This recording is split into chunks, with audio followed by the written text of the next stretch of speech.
अस्सलाम वालेकुम। महासरफराज from study liver academy. आज हम जियोग्राफी का एक लेक्चर डिस्कस करेंगे, जीके का। ज्योग्राफी के अंदर हमने जो यूरोप का कॉन्टिनेंट है उसको स्टार्ट किया हुआ था। पिछले लेक्चर के अंदर हमने पार्ट 1 के अंदर जितनी कंट्रीज़ थी जिनकी करेंसी यूरो थी, हमने उनको डिस्कस किया था। कुछ रहती थी जिनकी करेंसी आप लोगों को याद करनी होगी, क्योंकि यही ज़्यादा इंपॉर्टेंट है। कुछ और भी हैं जिनकी हैं, उनकी ज़्यादा इंपॉर्टेंट नहीं थी, इस वजह से उनको यहाँ पे मेंशन नहीं किया। तो आज का लेक्चर स्टार्ट करते हैं। सबसे पहले इस तरफ कंट्रीज़ लिखी हुई हैं, करेंसीज इस तरफ है, उधर इस तरफ कैपिटल्स लिखे हुए हैं। सबसे पहले एक कंट्री है ऑस्ट्रिया। ऑस्ट्रिया की करेंसी जो है वो है यूरो। यूरो पिछली दफ़ा भी मैंने आप लोगों को वो सारी कंट्रीज़ करवाई थी जो यूरो थी, इस वजह से मैंने यूरो भी ऊपर ही लिख दिया ताकि आप लोगों के लिए आसानी हो मेमोराइज करना। तो ऑस्ट्रिया का कैपिटल है वियना, और वियना के अंदर किस चीज़ का हेडक्वार्टर है? इंटरनेशनल एटॉमिक एनर्जी एजेंसी का। इसके जो डीजी हैं, डायरेक्टर जनरल है इस वक्त, वो है राफेल ग्रूसी, और ये 29 जुलाई 1957 के अंदर इस्टेब्लिश हुई थी।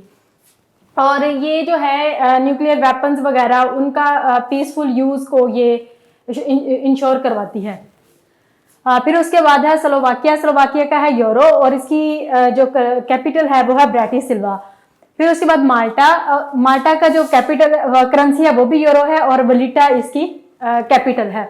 फिर उसके बाद है साइप्रस। साइप्रस जो है ये डिवाइडेड है, कुछ हिस्सा इसका टर्की के पास भी है साइप्रस का।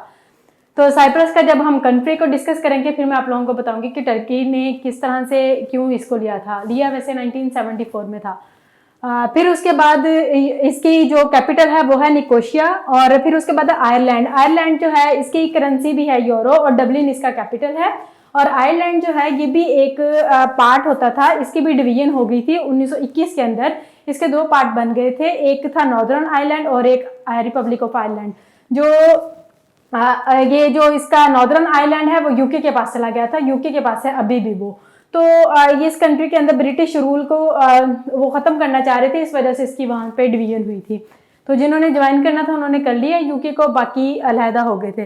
फिर उसके बाद है फिनलैंड। फिनलैंड की करेंसी है यूरो, और इसका कैपिटल है हेलसिंकी।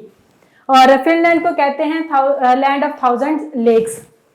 फिर उसके बाद है स्वीडन। स्वीडन का है स्वीडिश क्रोना, और इसकी जो कैपिटल है वो है Stockholm. As for Stockholm, as for Sweden.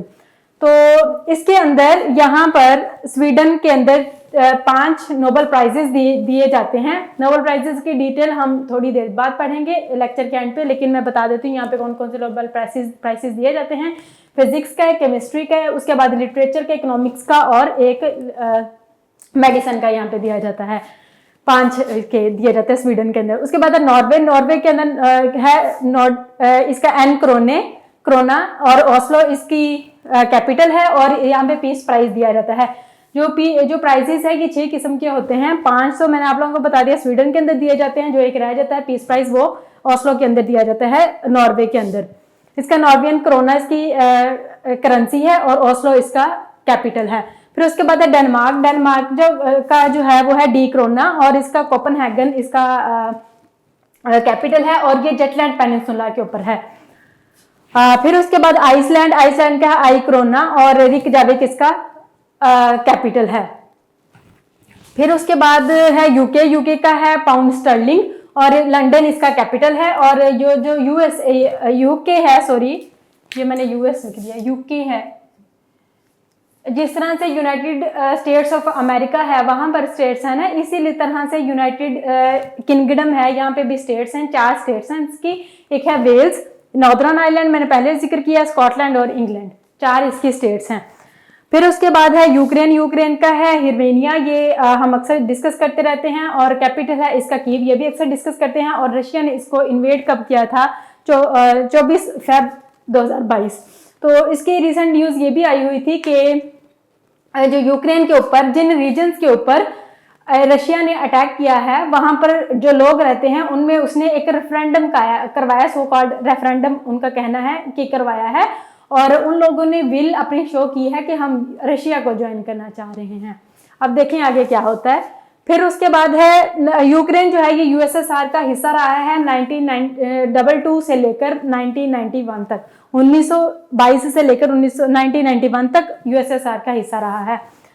फिर उसके बाद है क्रोएशिया। क्रोएशिया का है क्यूना और ज़ाग्रेब इसका कैपिटल है। क्रोएशिया के बारे में आप लोगों को पहले ही बताया हुआ था कि ये यूरो जोन को ज्वाइन करना चाह रहा है। यूरो जोन क्या है?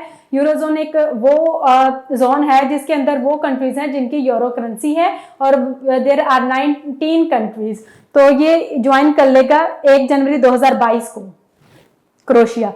और आयरिस जो है इसका नेशनल फ्लावर है। ये बीपीएससी का पूछा जाने वाला क्वेश्चन था, इस वजह से मैंने ऐड किया है कि iris is a national flower of Croatia.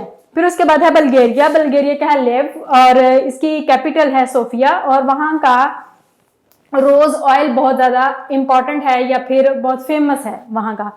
और इसके ईस्ट में ब्लैक सी है। ये भी बीपीएससी का पूछा जाने वाला क्वेश्चन था, तो इस वजह से मैंने ऐड किया है कि बल्गेरिया के ईस्ट में कौन सा है? ब्लैक सी।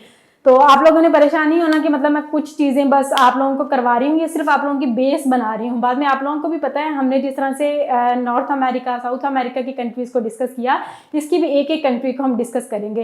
ये जैसे आप लोगों के लिए मेमोराइज करने के लिए जो अक्सर पूछे जाते हैं क्वेश्चन, वो वाले मैं यहाँ पे ऐड करती हूँ जो एक्स्ट्रा इन्फॉर्मेशन इस तरफ होती है। उसके बाद 2 चीज़ें थी जो हम डिस्कस कर लेते हैं, एक यूएसएसआर और एक नोबेल प्राइसेस। जो यूएसएसआर है वो फाउंड कब हुआ था? 30 दिसंबर 1922 में और एंड हुआ था 26 दिसंबर 1991 में। और इसके जो लास्ट लीडर थे वो थे गोर्बाचेव। और आप लोगों को भी मैंने बताया था कि वो जो रशिया के हैं व्लादिमीर पुतिन, उन्होंने इनकी फनवल के को लेकर इशू बनाया था, क्योंकि उनका लगता था कि यूएसएसआर के टूटने की मेजर वजह ये गोर्बाचेव ही था। इसकी मतलब लीडरशिप का, उसने कहा था कि लीडरशिप अच्छी नहीं थी। और इनकी डेथ कब हुई है? 30 अगस्त 2022 को। 30 याद करना आसान है क्योंकि यूएसएसआर भी 30 दिसंबर को बना था और ये गोर्बाचेव की डेथ भी 30 अगस्त को हुई है। 30।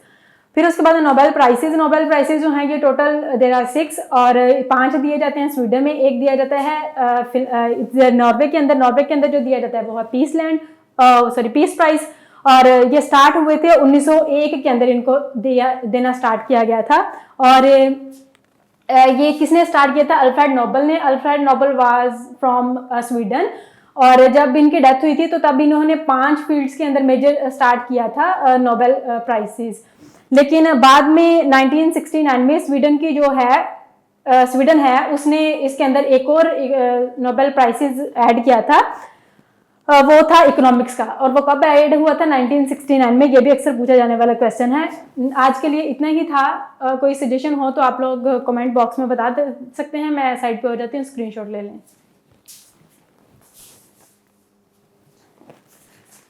Thank you so much. अल्लाह हाफिज़।